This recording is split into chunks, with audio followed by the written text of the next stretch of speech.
Okay. ఎవరి దగ్గర 1 rupee లేదు. మీ ఎవరి దగ్గర? అంటే నాకు షాప్ ఉంది, ఈజ్ రన్నింగ్. అది ఓకేలేండి. సో ఇప్పుడు షాప్లోకి వెళ్ళి తీయాలి. తీయాలి.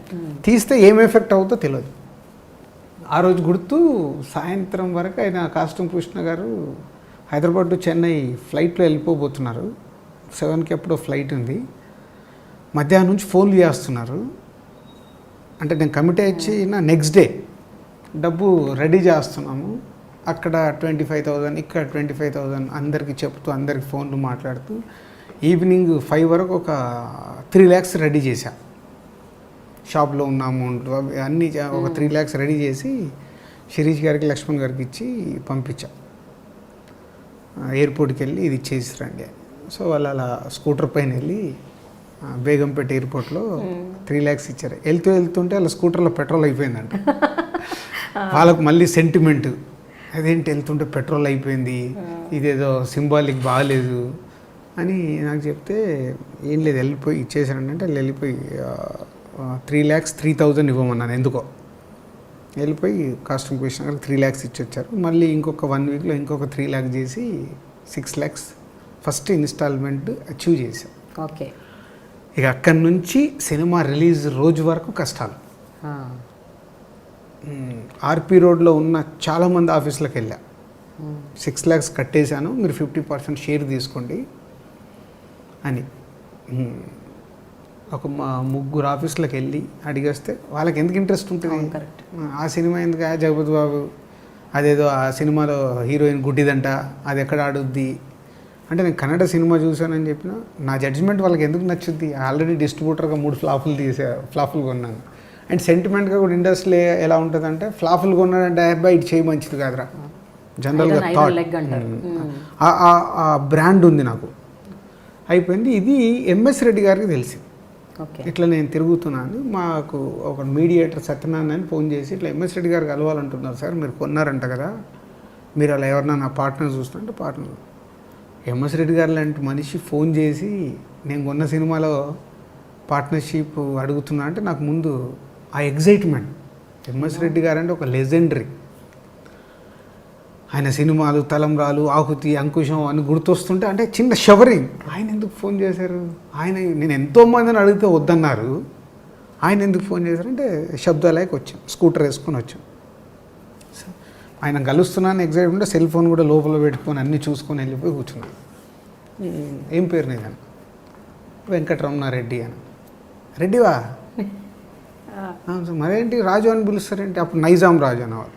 నైజాం సినిమాలు కొనేవాడిని, రాజు అనేవారు. రాజు అని పిలుస్తున్నారంటే అంటే ఇంట్లో ముద్దుగా, ఏంటి సినిమా కొన్నామంట కృష్ణ వాళ్ళది, ఏంటిది అంటే, ఇలా చూశాను సార్, నేను బాగా నచ్చింది, ఇలా 60 lakhs కొని ఒక 6 lakhs పేమెంట్ చేశాను సార్. నాకు రామకృష్ణ చెప్పాడు. అంటే వాళ్ళు అప్పుడు కోడి రామకృష్ణ కానీ రామకృష్ణ అని తెలుసుకున్నారు. సరే, ఆయనకు ఆఫీస్ ఉంది అప్పుడు, సుబ్రహ్మణ్యేశ్వర ఫిలిమ్స్ అనేది పెట్టారు ఎంఎస్ రెడ్డి గారు నైజాంలో పెట్టి. సరే 6 ఇచ్చావు కదా, ఎంత ఇవ్వాలంటే 24 ఇట్లా ఇవ్వాలి సార్, 36 ఇవ్వాలి. సరే ఒక పని చేద్దాం, నేను 50% షేర్ తీసుకుంటాను, ఇప్పుడు 12 నువ్వు కట్టు, 12 నేను కడతాను, 24 అవుతుంది, 36 అప్పుడు థియేటర్లకు వెళ్ళి తెప్పించిద్దామంటే, నా నెత్తి మీద నాకు పాలు పోసినంత ఆనందం వచ్చింది. అదే మీరు అడగడమే ఎక్కువ సార్. ఓకే చేద్దామని ఎంఎస్ రెడ్డి గారిని నెక్స్ట్ డే వారు ఫస్ట్ టైం నన్ను చెన్నై తీసుకొని వెళ్ళారు ఫ్లైట్లో.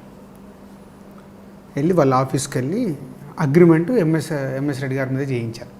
సో అక్కడే ఎంఎస్ రెడ్డి గారు 6 లక్షలు ఇచ్చేశారు. సో ఫస్ట్ ఇన్స్టాల్మెంట్ నేను 6 ఇచ్చాను, ఆయన 6 ఇచ్చాడు. నెక్స్ట్ ఇన్స్టాల్మెంట్ నేను 6 ఇవ్వాలి, ఆయన 6 ఇవ్వాలి. సెకండ్ది కూడా అలా అన్నీ కష్టపడి చేసి 24 lakhs అచీవ్ చేశాము. సో ఇక రిలీజ్ రోజు కొన్ని సమస్యలు వచ్చాయి, సమస్యలు దాటాం.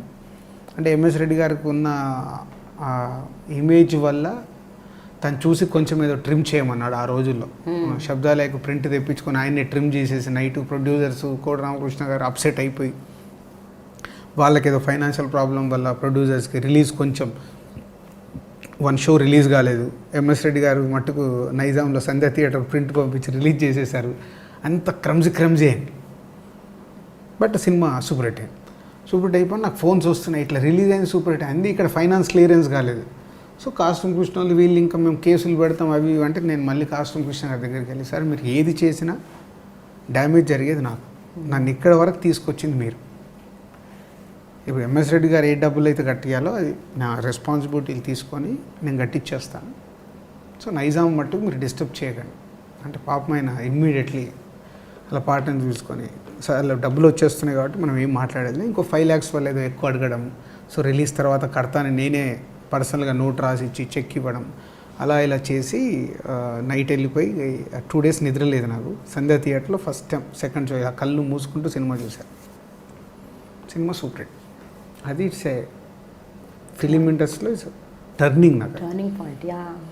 సో ఆ సినిమా లేకుంటే నేను లేను. తరుణ్ ఒక సినిమా, అలాగే అమృత అని ఒక సినిమా, ఈ 2 సినిమాల విషయంలో మీరు పెద్ద తప్పు చేశానని మీరు చాలా బాధపడ్డారని విన్నాను, కరెక్టేనా? అంటే అదేనండి, అది తప్పు అని అంటే డెసిషన్. ఇప్పుడు 2 రకాల డెసిషన్. అంటే మీరు ఫైనాన్షియల్గా కూడా లాస్ అయ్యారు కదా ఆ 2 సినిమాలకు బాగా విపరీతంగా. నాకు దిల్ తర్వాత తరుణ్ ఒక డిస్ట్రిబ్యూషన్ చేశాను, నిన్నే ఇష్టపడ్డానని. దాంట్లో ఆ దిల్లో వచ్చిన ప్రాఫిట్ అంతా నిన్నే ఇష్టపడ్డాను తీసుకెళ్ళిపోయింది. తర్వాత జై అనే సినిమా ఒకటి చేసి బాగా నష్టపోయాము. అప్పుడు మళ్ళీ షేకింగ్లో ఉన్నాము. అప్పుడు ఆర్య వచ్చింది. ఎప్పుడు అంటే నేను షేకింగ్లో ఉన్నప్పుడు ఏదో ఒక మ్యాజిక్ జరుగుతుంది నాకు ఇప్పటి వరకు, అంతేనా? ఇప్పటి వరకు. సో సక్సెస్ ఫెయిల్యూరు, డబ్బు రావడము డబ్బు పోవడం ఇక్కడ కామన్ థింగ్. నేను నిలబడడమే నాకు ఇంపార్టెంట్. డబ్బును లవ్ చేయడం మొదలు పెడితే దాని వెనకాలనే వెళ్తాం. సక్సెస్ పర్సంటేజ్ అనేది మారిపోతూ ఉంటుంది. సక్సెస్ పర్సంటేజ్ చూసుకుంటూ దాని వెనకాల వెళ్ళకుండా సక్సెస్తో పాటు వచ్చే డబ్బు కావాలి నాకు. ఫెయిల్యూర్ ద్వారా వచ్చే డబ్బుని నేను ఎంజాయ్ చేయను. మూవీ సక్సెస్ అయ్యి దాని ద్వారా వచ్చే డబ్బు కావాలి. కానీ ఈ కాన్స్టెంట్ టెన్షన్ అనేది ఉంటుంది చూడండి, అంటే ఈ సినిమాకి డబ్బు వస్తుందా రాదా, ఈ సినిమా ఆడుతుందా ఆడదా, ఇది నేను నమ్మాను కానీ ఎందుకు ఫెయిల్ అయింది అని ఒక ఈ కైండ్ ఆఫ్ సందిగ్ధం ఉంటూ ఉంటుంది ఎప్పటికప్పుడు. దాన్ని మీరు how do you handle that kind of situations అండి? అంటే ఇప్పుడు నేను ఒక సినిమా తీసేటప్పుడు ఆ సినిమా ఆ బడ్జెట్ ప్రకారం నేను తీసుకున్న స్టోరీ నాకు ఎడిటింగ్ రూమ్లో 90% తెలిసిపోతుంది. ఓకే, అక్కడే నేను డిసైడ్ అవుతాను. 90%. అంటే నాకు ఎడిటింగ్ రూమ్లో నేను డౌట్ పడుతున్నాను అన్నట్టు ఇక స్టార్ట్ అయినట్టు. ఆ కాన్ఫిడెన్స్ తెలిసిపోద్ది. పాస్ అవుతే చాలు అని ఇలాంటి థాట్ వస్తున్నాయంటే వీఆర్ ఇన్ డౌట్. బట్ కాన్ఫిడెంట్గా ఈ సినిమా ఆడుతుందంటే ఆ సినిమాలు ఆడాయి. ఓకే, డౌట్ పడుతుంటే డౌట్. అప్పుడు ఈ డౌట్ పడ్డప్పుడు ఇంకా రిలీజ్ కూడా కానప్పుడు ఆ నైట్ పడే ఆవేదన, అది I don't think nobody can explain. అంటే రేపు రిలీజ్ అవుతుంది, మీకు ఈరోజే తెలిసిపోతుంది ఈ సినిమా ఆడదని. So how do you feel? అలా ఎలాంటి ఏ సినిమాలకు జరిగింది అలా? నాకు మున్నా సినిమా అండి, నేను కంటిన్యూగా సక్సెస్ ఉన్నప్పుడు మొన్న 3 o'clock షో చూడగానే అర్థమైపోయింది ఏదో సంథింగ్ మిస్సింగ్ అని. ఆ రోజు ప్రింట్లన్నీ పంపించిన తర్వాత అందరు డిస్ట్రిబ్యూటర్లకు ఫోన్ చేసి మాట్లాడా. కొంచెం డిసప్పాయింట్ చేస్తుంది సినిమా, మరి ఇంకా నా జడ్జిమెంట్ను దాటి ఆడియన్స్కి నచ్చితే మనం అదృష్టవంతులము. బట్ ఏం ఫీల్ కావద్దు, ఐఎమ్ దేర్. అండ్ మొన్న చెలియా, నాకు దాని గురించి ఏం తెలియదు. రేపు రిలీజ్ అనగా ఈరోజు చూసి అందరికి ఫోన్ చేసి చెప్పేశాను, bad film, but wrong step వేసేసాము, మన చేతిలో లేదు అది.